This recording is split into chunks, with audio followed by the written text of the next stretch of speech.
Oh, good morning, Protege. Or, of course, good afternoon to my favorite afternoon class. Hey, I hope this direct instructional Zoomcast finds you well. So this is going to be my direct instruction, of course, for Friday, and it's January 14th, 2022. Let's get into it, shall we? You guys know the drill at this point. So at this time, everybody should have your ISN open, right side, next clean sheet of paper. It's a new day, it's a new date. Ergo, it's a new page. Make certain, again, that everybody in the top right-hand corner dates your notes. Every page should have a date on it, whether it's an assignment or it's just simply direct instructional lecture notes. Top right, top line, I should say, you're going to write down for me guide questions, Hitler's rise to power. So again, as I stated, on your desk, you should have your highlighters and correctable tape. But I'm going to respectfully, again, ask everybody to please refrain from cleaning up your ISN as you're watching the Zoomcast. I want you to provide your undivided attention to observing, listening to the Zoomcast, and taking copious notes. You can clean up the ISN later on. So we're going to start my Zoomcast today with a great video clip I found a couple years ago, and it basically ties together Hitler's rise to power, which is what we've been focusing on the last several Zoomcasts, direct instructional Zoomcast, if you will. So again, I'm going to be going through these guide questions quickly and recognizing that I know clearly that you'll have the opportunity to pause the Zoomcast if I'm going too quickly. And you guys have done a much, much better job with that. And again, just to reiterate, as you're taking notes, especially during the times when I'm lecturing, don't just focus on just those main bullet notes. I want to see everybody focusing on adding additional oral notes as well. Many of you have improved exponentially since the beginning of the year. I want to be able to say everybody is doing it, and we're working towards that particular goal. All right, number one. So first guide question. By the time, again, Hitler was 16 years old, what did Hitler become obsessed with?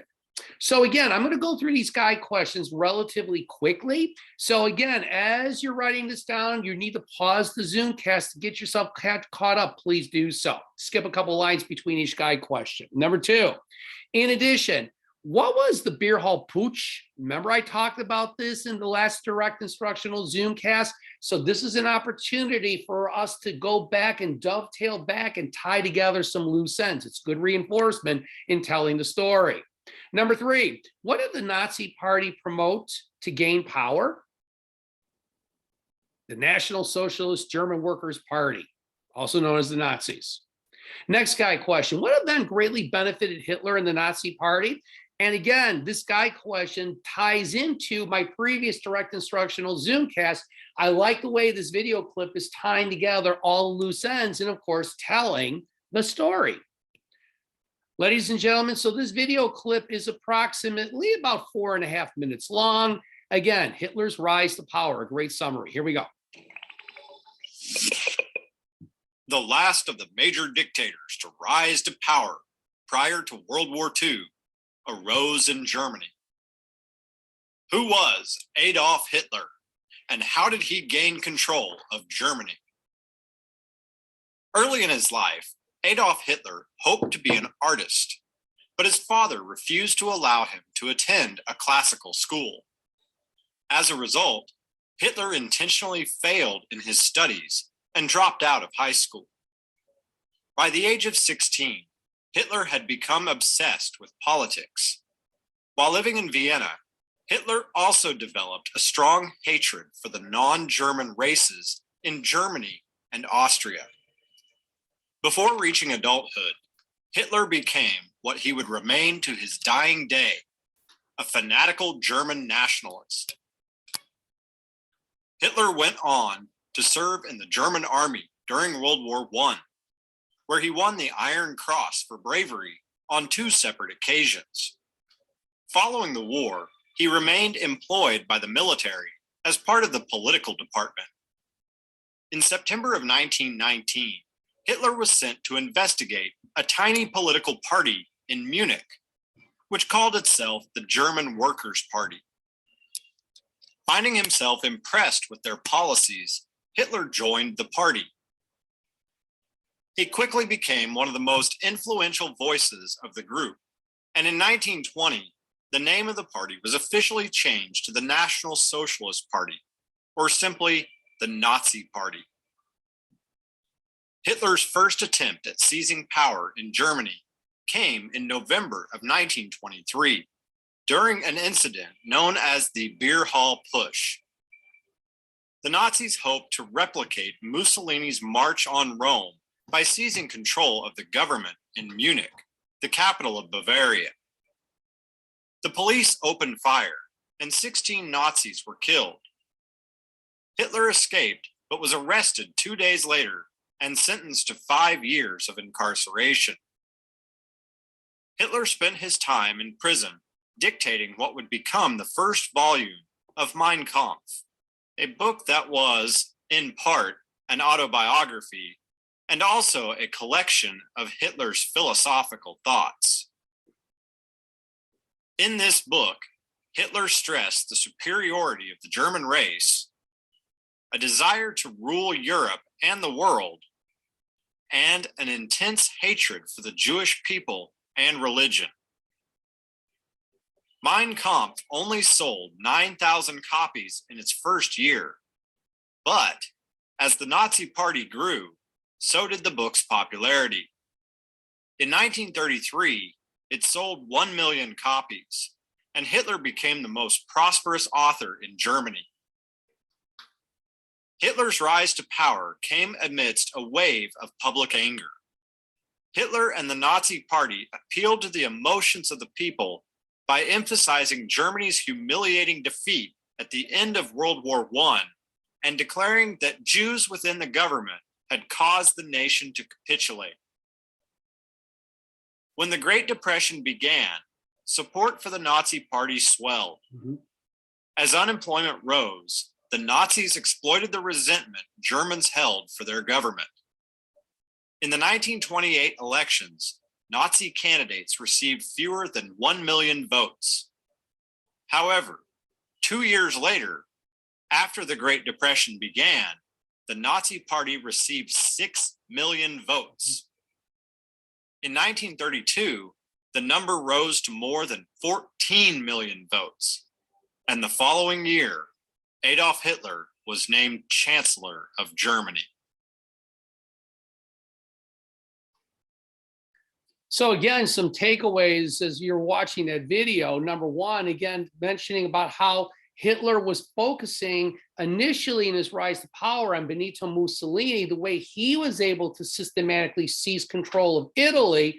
Again, Hitler was a borrower. He was a studier of history. And again, when he talked about, as the author talked about Mein Kampf, somewhat autobiographical, but it really was a collection of truly Hitler's warped, very disturbed philosophies with regards to making Germany strong again, number one, and number two, blaming the Jews for Germany's defeat in World War I, even though the Jews had nothing to do with it whatsoever. And I've said this repeatedly, German Jews fought for the fatherland, fought in the German army, probably fought side by side with Hitler, but now we're being made the scapegoats. Okay, go to the next clean sheet of paper, turn the right side. Make certain again, top right-hand corner, you date your notes for today. Of course, it is January 14th, 2022. And we're continuing on with Hitler's rise to power in Germany. How did this failed artist from Braunau, Austria, as was mentioned in the video clip, was not a very good student at all by any stretch of the imagination, dropped out of what was not technically high school, but similar to it, a facsimile thereof, went from that to becoming the undisputed dictator, the Fuhrer of Nazi Germany. We're still telling this very, very disturbing story. All right, if you would please write this down. So the year is 1934. On August 2nd, 1934, German President Paul von Hindenburg, excuse me, I was thinking of another von Bismarck. That was another leader in the 19th century. Paul von Hindenburg, again, mentioned him in World War I, one of Germany's, again, considered great generals, along with Erich Ludendorff, died of natural causes. So at this point, what Hitler's going to do, remember, he was the number 2 guy. He had been appointed chancellor a year earlier. In 1934, Hitler basically went and took these 2 positions, chancellor and president, and combined them into one position. And what Hitler's now become is the sole leader. No, he's become the sole dictator, the dictator of Germany. Now, why was this important? For a couple of reasons. Number one, because now that he's combined these two positions, he has effectively ended Germany's first experiment and foray into democracy, and that's the Weimar Republic. Remember, it started in 1919 from the ashes of World War I. Given time, it would have probably flourished, but because of multiple depressions and the Nazis, again, as mentioned in the video clip, playing off the negative emotions of the German people, the anger, the frustration, the humiliation, the desire for revenge, eventually it collapsed in 1934. And so as a result, democracy is now going to be replaced by a new type of political system, a political movement. So it's really kind of a combination of the two. We'll call it, there's an assignment you guys have been working on, again, talking about your different political movements. And when you look at the differences between fascism and Nazism, they're almost identical. So when you look at fascism, the government or the state basically calls the shots. No personal liberties, greatly diminished personal freedoms have been eliminated. Strong appeal to the bourgeois, the middle class, an emphasis on military values, military glory. In Italy, when they brought in fascism, bringing back the Roman Empire. We'll talk about this later on with Mussolini. And in the case of Hitler, restoring Germany's pride. And again, it's being one of the power players of Europe in terms of its military. The biggest difference I see between fascism and Nazism, I would draw a line off to the side, is in Nazism, there was also that belief of the Aryan race, the Aryan supremacy, that the Germanic people were superior to everybody else in Europe and therefore should be in control. This was something that was not, again, part of fascism, at least in Italy, but it certainly was in Germany. Now, in addition, I told you, and this is one of the most disturbing things about Hitler, and there's so many disturbing things about him and his rise to power. But again, I've said this repeatedly to you guys. Hitler loved history. He was fascinated by history. So when Hitler became the sole dictator, the Fuhrer, if you will, that's German for leader of Germany in 1934, he began to refer to his rule, I like to call it his reign of terror, because it certainly was until 1945, as what's called the Third Reich. A Reich, and I would draw a line off to the side. This is a great example of adding those oral notes for clarification. A Reich is an empire. Germany has had three Reichs in its long history. First Reich was back over 1,000 years ago with an emperor by the name of Adolf I or Otto the Great. The Second Reich was in 1871 when Otto von Bismarck had united all these different German states, Bavaria, Saxony, Prussia, under one umbrella that we now call modern Germany. And then in Hitler's case, he said, we're going to go beyond the borders of Germany. He's going to create a Germanic empire that in essence, in his mind, would take up, well, you tell me. So if you direct your attention up to my, again, top of my screen of my laptop, this is a map. Again, you look at the title, World War II, Nazi-controlled land, 1942. Everything you see in red in some way, shape, or form was controlled by Nazi Germany. The only exceptions I see here, and you might want to just draw a line off to the side, Spain. Again, we're going to talk about the Spanish Civil War with a future assignment. Great Britain is still at this point, 1942, not under Nazi control. Hitler did try in 1940. Over here, this is Sweden, still neutral. Down over here, Switzerland, still neutral. And then this area right here, Hitler in 1941 launched a full-scale invasion of this, and that's the Soviet Union. Those are the only places, and you should mention this as side oral notes, that the Nazis did not control in 1942. But again, this is what Hitler referenced as the Third Reich, this third Germanic empire, expanding the boundaries of modern Germany as created by Otto von Bismarck in 1871. Now, in addition, in order for Hitler to gain support and power and solidify his power, he's going to be targeting specific groups of individuals. Like, for example, intellectuals, people like college professors, teachers, people that have a tremendous influence over their students. So why would he, again, target intellectuals and professors and teachers? And I would draw a line off to the side. Because number one, they're probably more likely to read Mein Kampf and then raise their hand and say, have you really read what this guy is talking about? And then number two, Hitler didn't like any competition for support. And he would have seen professors and teachers as competing with Hitler to gain the support of people. Teachers have tremendous influence over what kids learn. And again, helping you to develop those good critical thinking skills. Again, we as teachers try to develop you to be independent thinkers, to be objective thinkers, to be respectful learners. Hitler didn't want any of those things. What Hitler was looking for was a bunch of brainwashed zombies, literally and figuratively. So again, moving on. So he also targeted, for example, Roman Catholic priests. And again, I would draw a line off to the side. Why would he go after a priest like this priest? Real simple, influence.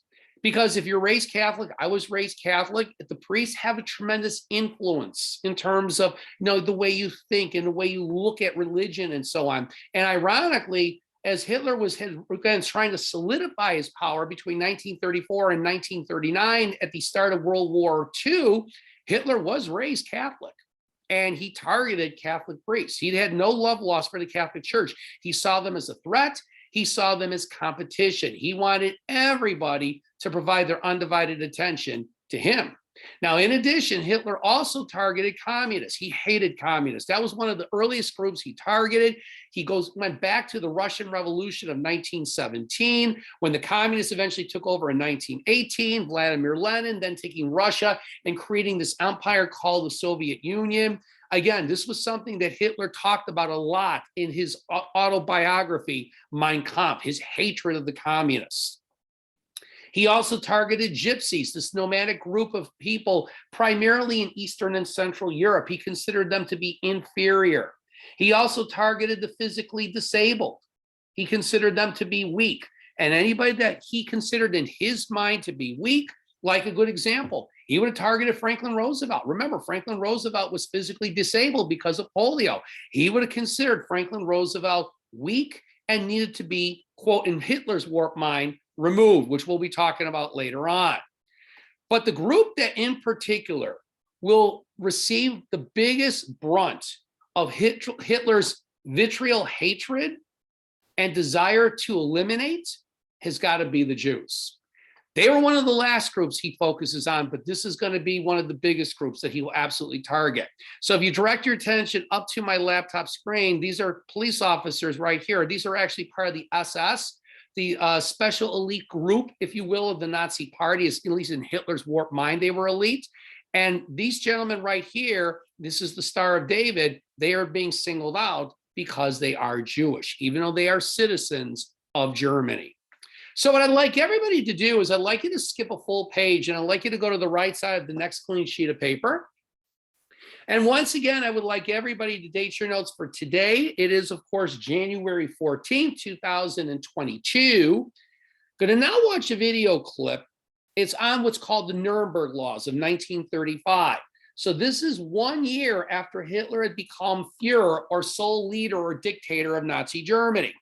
And when the Nuremberg Laws came out in 1935, if you were Jewish and living in Germany, and even though your family had been living there for generations or sometimes centuries, and you see these laws that are being passed, you would have to really take a really close look at the situation and say, is it safe to remain in Germany much longer? And the answer is no, it's not. This is, again, foreshadowing of worse things to come. All right, so once again, I'm going to go through these guide questions quickly. This is a longer video clip. It's almost 10 minutes long. So number one, I want you to explain for me, what is the connection between the Nuremberg Laws and the Holocaust? We're going to be talking in my next Zoomcast. We're getting into, this is kind of foreshadowing the Holocaust. The Holocaust is basically a term that was applied to Hitler and the Nazis' quest to eliminate, to eradicate, to practice genocide, to wipe out all Jews living in Europe, not just German Jews, but Polish Jews, Czech Jews, Slovak Jews, Hungarian Jews, French Jews, Italian Jews, anybody who was Jewish, he was targeting, trying to eliminate.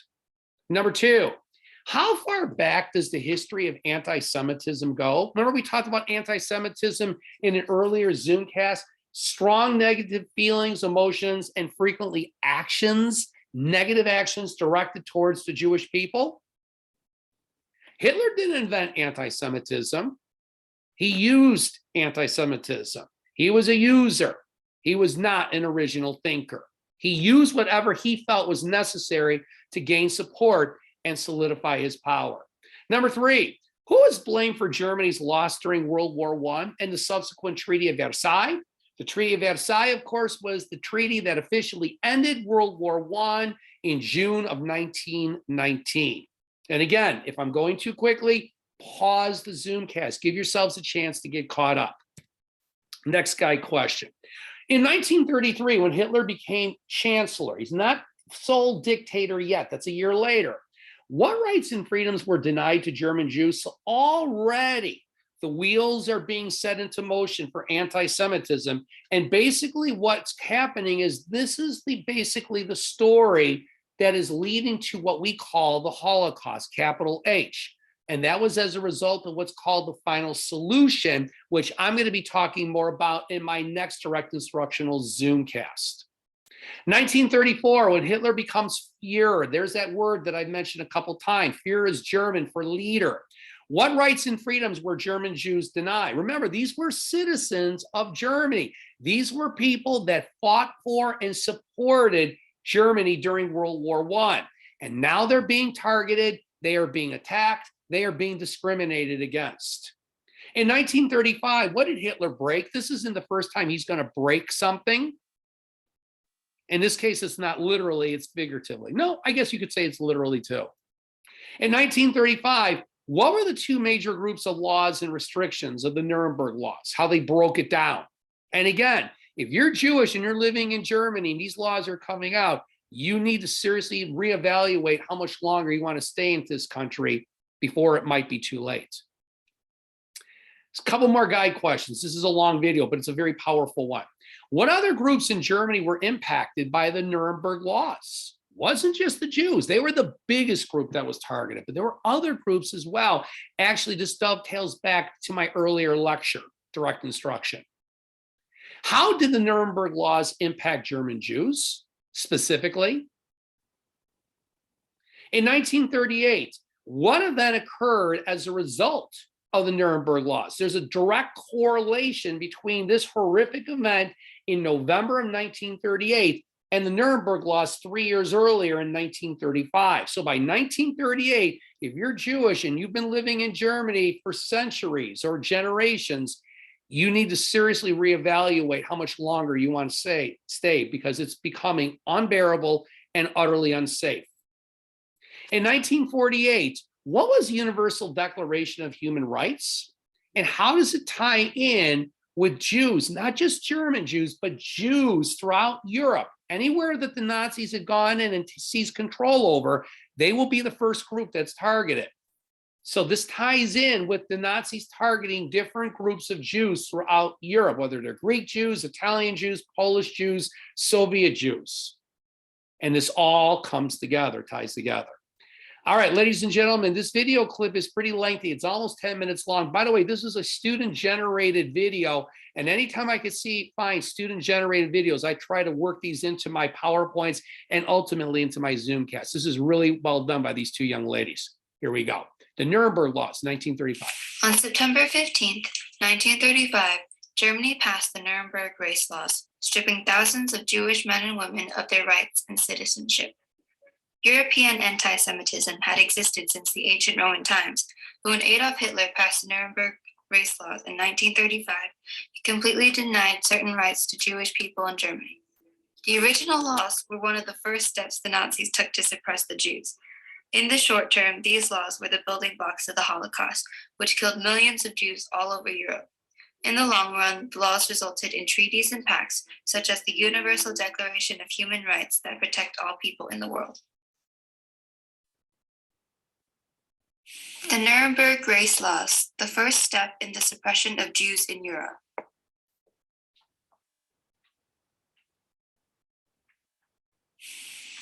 Historical context. European anti-Semitism towards Jews had long existed since ancient Roman times, as Christians were taught and believed that Jews were responsible for the death of Christ. The persecution of Jews continued through the centuries. In the 1800s, even scientists made up false scientific theories against Jews.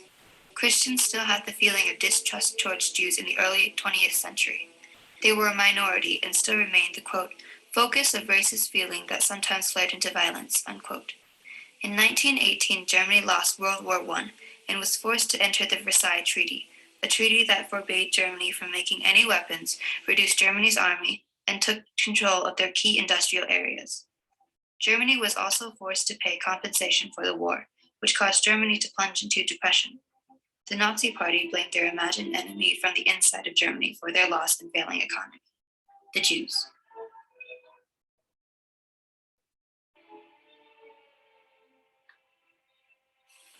Actions that led to the Nuremberg Race Laws. In 1933, Adolf Hitler, a large figure in the Nazi Party, was elected Chancellor of Germany. In that year, the persecution of Jews began. They were at first denied the right to hold office and hold civil service positions. They were excluded from labor camps, essential to admission into any university. They were also excluded from farming, and some were denied the right to health care. A year later, Hitler declared himself Fuhrer, or Germany's leader, and things for Jews in Germany went sour. In this year, Jews were excluded from stock exchanges and stock brokerage. During those 2 years, Nazi regime was shaky and did not do anything drastic. However, in 1935, Germany broke the Versailles Treaty. On August 20th, 1935, a conference was held discussing Germany's poor economy. The leaders of Germany came to the decision that the Jews were to blame. Less than a month later, the Nuremberg Race Laws were passed and life for the Jews became legal.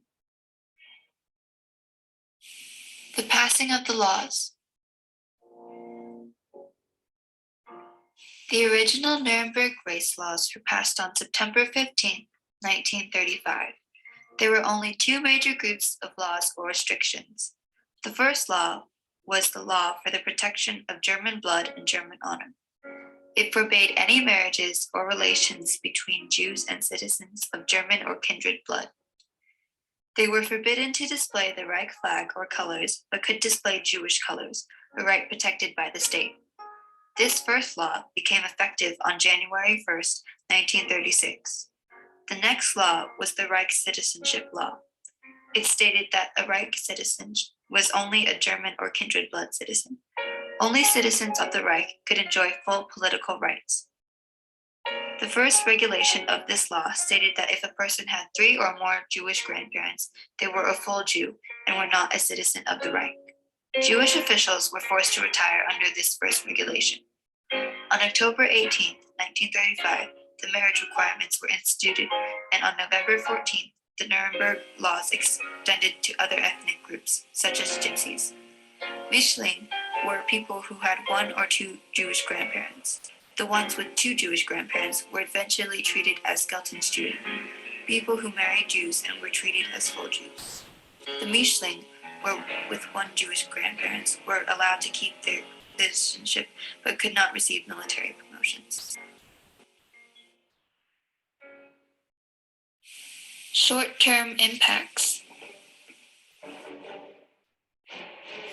After the laws were passed, Jews experienced emotional and even physical attacks. The Nazi Party kept persecuting Jews by convincing other citizens to turn against Jews. I still clearly remember my last day home from school when kids that I'd played with the previous day started throwing stones at me, stones that hit me and hurt. And they were obviously put up to this by their parents. These were kids I had played with previously, but that was sort of my message not to go to school anymore. Jews faced many economic struggles and had to change their middle names to either Sarah or Israel. According to Anne Frank, in May of 1940, Jews had to wear yellow stars, couldn't use streetcars, could only shop between 3 and 5 p.m., were forbidden to use public recreation, and could not be outside from 8 p.m. to 6 a.m. Anne described the search for Jews as slave hunts, and that it wasn't possible to escape the clutches of the Nazis unless they went into hiding. Renata, a Holocaust survivor, was very young when she escaped from Germany. She remembered her family facing financial hardships and Nazi soldiers constantly watching her family shop. She couldn't attend public school as a Jew and lost her caretaker as a result of the Nuremberg Laws and their regulations. On the night of November 1938, Jews lost all of their civil rights and 400 synagogues were burned. Stores were looted and 30,000 men were arrested and sent to concentration camps. This night was named Kristallnacht, the night of the broken glass. Renata later escaped to America, but with a struggle as Nazis started their conquest of Europe. As the Holocaust grew, ghettos formed, and the Nazis came up with their final solution: to kill all Jews.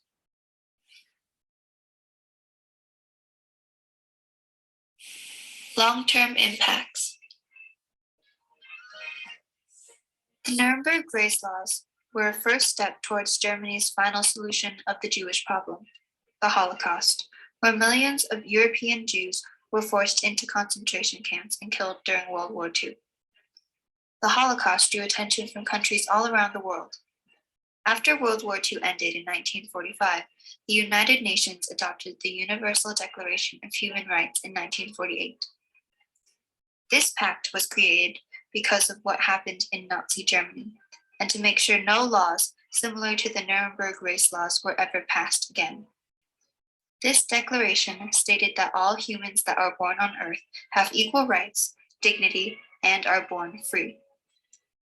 The Declaration of Human Rights stated that anyone had the right to a nationality, a fair trial, the right to leave a country or even seek refuge in other countries. All rights the Nazis denied to the Jews.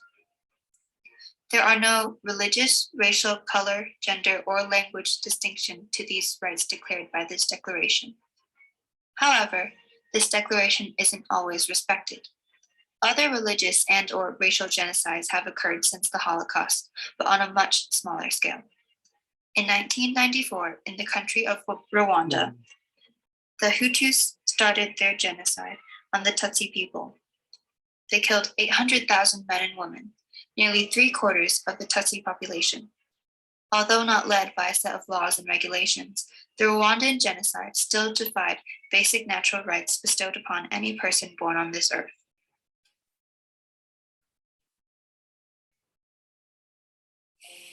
The legacy. The Nuremberg race laws started the massacre that killed millions of Jews. These laws ignited the spark for the Holocaust, which horrified other countries. The Nuremberg race laws opened up the world's eyes to genocide. In the 20th century, there were no extreme mass genocides like the Holocaust. With the use of modern technology, the Nazis were able to create a larger destructive impact on the 20th century world. The possibility of a mass genocide is still in our minds today, and although it is unlikely from happening again, the reminder of this tragedy will serve as a precaution for the future. Nazi Germany's actions towards the Jews drew attention to establish pacts and treaties such as the Universal Declaration of Human Rights. Even with all of these precautions, the Holocaust posed the problem of another possible mass genocide, led by a set of laws similar to the Nuremberg race laws, possibly even more devastating.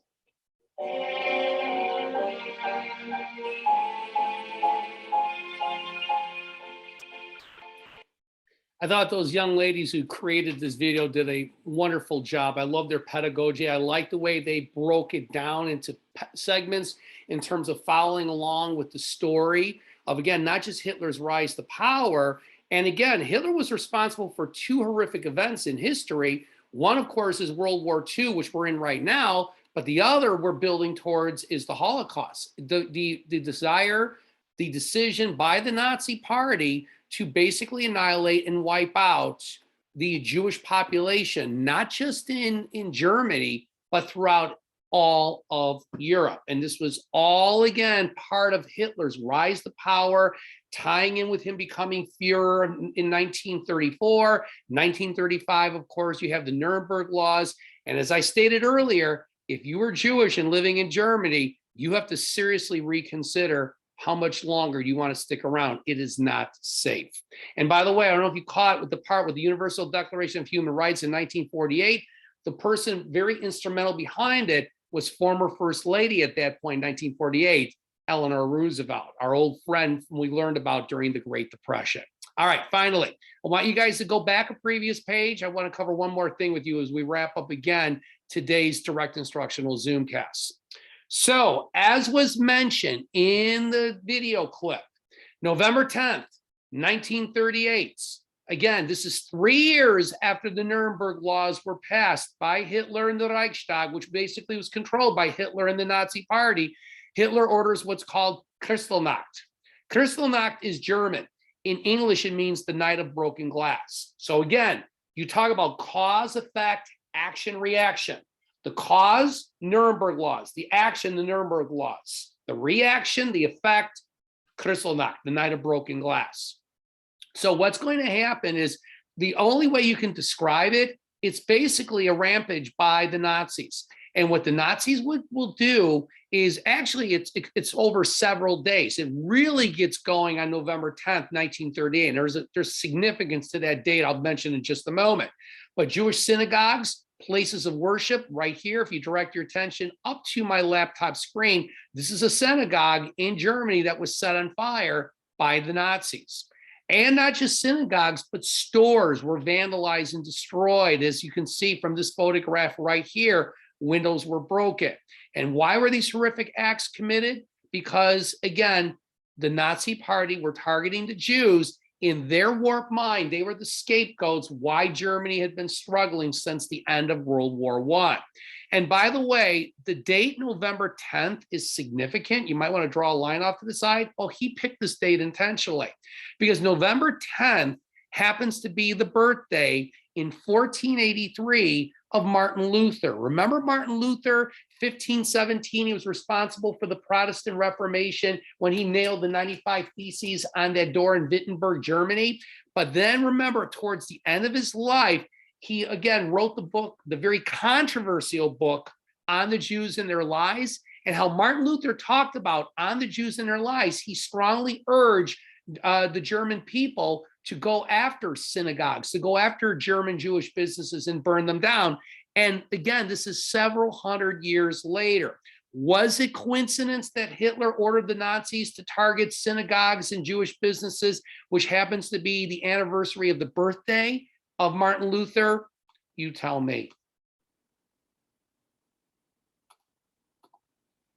So finally, in January of 1942, so we're building. So Hitler becomes the Fuhrer in, of course, 1934. He's the sole dictator. He combined the positions of being president and, of course, being chancellor.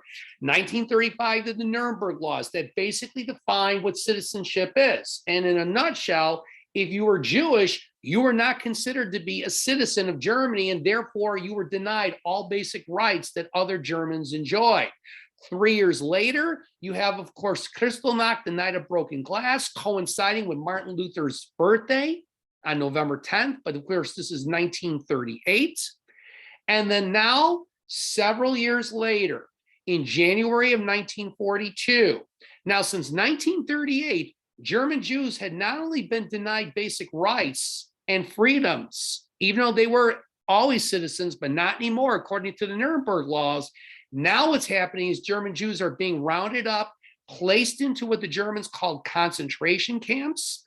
And now what's happening is the Nazis are taking it to the next level, and they are now going to create what's called the final solution. But we're going to save that story for another time. So, ladies and gentlemen, this was a really, really intense, very dark, very foreboding direct instructional Zoomcast. And that's why I decided to stop it a little bit earlier. So what I'm going to do is I'm going to continue now with the final solution. That was the Nazis' decision. We'll talk a little bit more about that. That culminates in what's called the Holocaust, capital H. Again, anytime I teach World War II, I always talk about the events leading to one of the worst crimes against humanity in recorded written history. And that, of course, is the Holocaust. But we'll say that for my next direct instructional Zoomcast. So at this point, I would like everybody to go take your correctable tape, clean up anything you crossed out or traced over. Then what I want you to do is now you're going to take your multiple colored highlighters, tip of the tip, and I want you to focus on those words that you can visualize in your mind, your persons, your places, your things. Don't be highlighting entire sentences, but you're not done. Then you're going to go back and you're going to review your ISN 10 to 15 minutes. You practice for basketball, you practice for soccer. Why aren't you practicing for school? It's no different. If you have an opportunity, whether you hand your ISN to your mom or dad and you teach them all the information was covered today, or create your own Zoom session or FaceTime session with another classmate and teach everything you learned today about Hitler's rise to power, his obsession into politics at the age of 16, his development of, again, anti-Semitism, which is going to carry over to when he joins the Nazi Party and his rise to power. Talking about when he combines the positions of being president and chancellor in 1934, and how he had this vision, this study of history, that he was going to create what was called the Third Reich, the Third German Empire, after Otto the Great and Otto von Bismarck. How he systematically targeted intellectuals and college professors and teachers and Roman Catholic priests. Why did he go after them? And why did he target the gypsies, the physically disabled, the Jews? What was his rationale behind that? What were the Nuremberg Laws and how were Jews targeted and discriminated against? And then finally, what was Kristallnacht, the night of broken glass? Why did he pick November 10th in terms of targeting Jewish businesses and synagogues? There was a reason for it. Remember, a very dark, sinister one. He studied history for the wrong reasons, and how all these things are building towards what's called the final solution in 1942 that will affect not just German Jews, but anybody who wears the Star of David throughout all of Europe. So again, I hope you enjoyed today's very dark, very foreboding Zoomcast. Again, for the next Zoomcast, I will then finish up the final solution, share a very, very pointed, very personal story that connects with yours truly, Mr. Bonk. And then we're going to start talking about some of the other factors of World War II, besides, of course, Adolf Hitler. He's the one who was responsible for it. Without Hitler, there is no World War II. And as I always like to say, as I wrap up every Zoomcast, you know, the story may have ended today, but you know the saga will continue tomorrow. And ladies and gentlemen, the rest, as we say, everyone is history. Peace out, everybody. Thank you so much. And as always, please be well.